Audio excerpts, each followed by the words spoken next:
Assalamualaikum warahmatullahi wabarakatuh. Pada zaman dahulu, hidup seorang tokoh yang sangat terkenal di Jawa, yaitu Sunan Kalijogo. Sunan Kalijogo dikenal sebagai seorang wali yang bijaksana, penuh kasih sayang, dan memiliki kesaktian yang luar biasa. Salah satu keistimewaan yang dimiliki oleh Sunan Kalijogo adalah kemampuannya untuk menghilang secara tiba-tiba. Konon, Sunan Kalijogo mempunyai banyak ilmu atau ajian. Ajian yang dipunya oleh Sunan Kalijogo yaitu ajian Waringin Sungsang. Bahkan, konon beliau juga bisa menghilang. Cerita dimulai ketika Sunan Kalijogo berkunjung ke suatu desa yang sedang dilanda permasalahan besar. Penduduk desa tersebut hidup dalam ketakutan akibat serangan sekelompok perampok yang meresahkan. Mereka mengambil harta benda dan meneror penduduk dengan kekerasan. Sunan Kalijogo merasa iba melihat penderitaan para penduduk desa.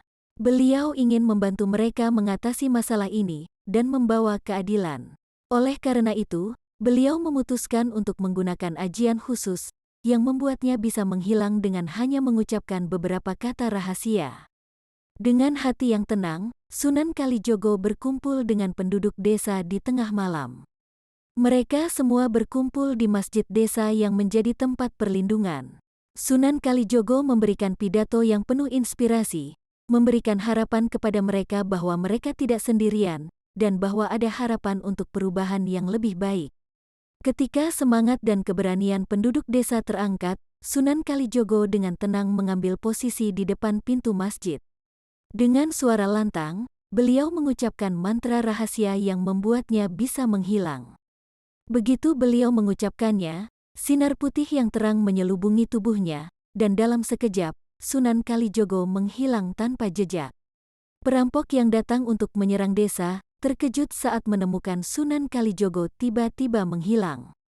Mereka bingung dan ketakutan, tidak dapat melihat atau menemukan jejaknya. Penduduk desa yang melihat keajaiban ini merasa terlindungi dan penuh kekaguman. Sambil tetap menghilang, Sunan Kalijogo bergerak cepat di antara para perampok, mengambil mereka dengan kejutan dan kecepatan yang tak terduga. Dalam kegelapan dan kebingungan, perampok tersebut tidak mampu melawan dan dikuasai oleh kekuatan tak terlihat. Akhirnya, Sunan Kalijogo kembali ke hadapan penduduk desa dengan menampilkan dirinya lagi. Beliau telah menaklukkan perampok, mengalahkan mereka satu persatu tanpa menggunakan kekerasan. Penduduk desa sangat terkesan dan terinspirasi oleh kesaktiannya. Kisah kesaktian Sunan Kalijogo yang bisa menghilang ini menjadi legenda yang terus diceritakan dan diwariskan dari generasi ke generasi. Beliau tidak hanya menginspirasi orang-orang dengan kekuatannya, tetapi juga dengan kasih sayang dan kebaikan hatinya yang tak terbatas.